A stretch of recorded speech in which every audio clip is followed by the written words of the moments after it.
At the beginning of the story, we see a prison in Siberia where many German soldiers were lined up. After World War II ended, Russia captured several German soldiers and forced them to work day and night in coal mines. Although the prison security was weak, no one ever tried to escape because the prison was surrounded by endless snow and located about 14,000 kilometers away from any human settlement. Even if someone escaped, they would surely die in the freezing Siberian cold. This prison was built in the middle of an icy wasteland, making escape almost impossible. But among the prisoners was one man named Clement Fierl, a sharp-minded soldier who wanted to escape and reunite with his wife and daughter. Clement had been sentenced to 25 years in prison, and he didn't want to spend half his life there. One day, Clement got a chance and managed to escape by hiding in a coal train. When he looked up at the open sky and saw the stars, he felt overjoyed, but his joy was short-lived. The train stopped, and when Clement looked out, a Russian soldier stood there with a gun. Clement was caught and punished for escaping. He was locked in an open-air cell for 2 days in the freezing cold and rain, which almost killed him. After 2 days, the warden came, released him, and said, "Your friends are waiting for you." When Clement returned, his fellow prisoners attacked him with sticks because they had been punished and starved for 2 days due to his escape.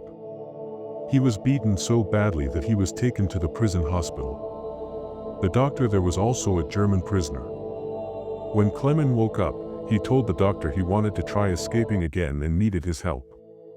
The doctor was amazed by his courage but warned him that escaping alive was impossible, and even if he did, the freezing cold would kill him. However, he also told Clement that working in the coal mines would lead to a slow death from carbon poisoning and cancer. The doctor then decided to help. He gave Clement his warm clothes, boots, food, and even a gun.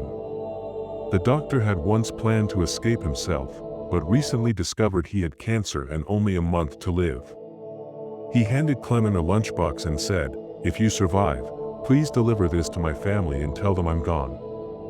That night, Clement escaped again, this time on foot. The next morning, the warden discovered his absence and went straight to the doctor, but the doctor had already taken his own life, knowing he would be tortured.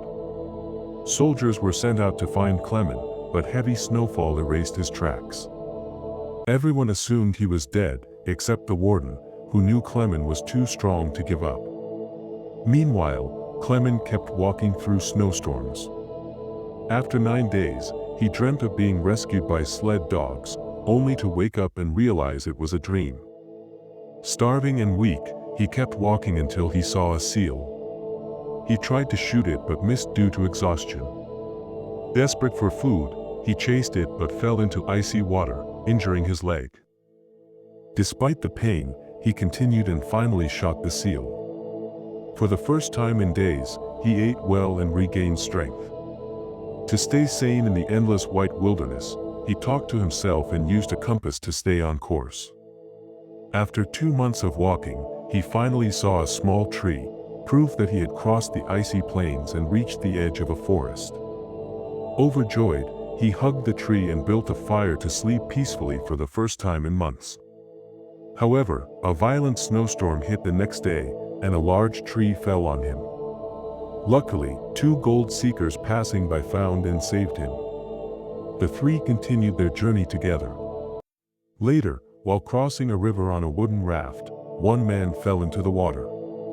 Clement jumped in and saved him, but the 3rd man betrayed them, thinking they were dead, and kept all the gold. When Clement and the rescued man reached camp, the betrayed man returned, and out of anger, the survivor shot him. The 2 then continued their journey. As winter returned, the 2nd man grew suspicious that Clement wanted his gold. He attacked Clement, knocking him unconscious. When Clement woke, a pack of wolves was approaching. He climbed a tree, but it broke, and he fell. Just as the wolves were about to attack, hunters arrived and shot them, saving his life. The hunters took Clement to their village, where he recovered. After years, he finally saw people again. One day, a letter arrived from the warden warning that anyone helping a German escapee would be punished. To protect the villagers, Clement left. The villagers gave him supplies and a dog for companionship. Days later, he reached a lumber mill, but the workers recognized him and took him to the owner. Clement told his story, and the owner pretended to help by giving him food and placing him on a train to Germany, but secretly informed the warden. At the station, Clement spotted Russian soldiers waiting. He jumped off the train and ran, but the soldiers chased him. As he crossed the tracks, the warden appeared. Before he could be captured, Clement's dog attacked the warden, giving Clement time to escape. Sadly, the soldiers shot the dog. Heartbroken, Clement kept running and leapt onto another moving train, escaping once again. Years passed, and by 1952, 7 years after his escape, Clement was in Central Asia. At a village fair, he saw 2 girls selling pancakes. He was starving but had no money. One of the girls kindly gave him some food. A man noticed this and later followed Clement to a church. That man was a former prisoner himself. Instead of turning Clement in, he helped him by giving him shelter, new clothes, and a fake passport to cross the Russian border into Germany. After several weeks, Clement reached the border. Nervous that the guards might recognize him, he showed his passport, and luckily, they let him pass. He couldn't stop smiling as he realized he was almost home. But halfway across the bridge, he saw a bright light and a warden standing before him. Clement froze, realizing he was still on Russian soil. Just when he thought it was over, the warden stepped aside and said, "This was a fight between 2 soldiers, you and me. And you won. Go live your life."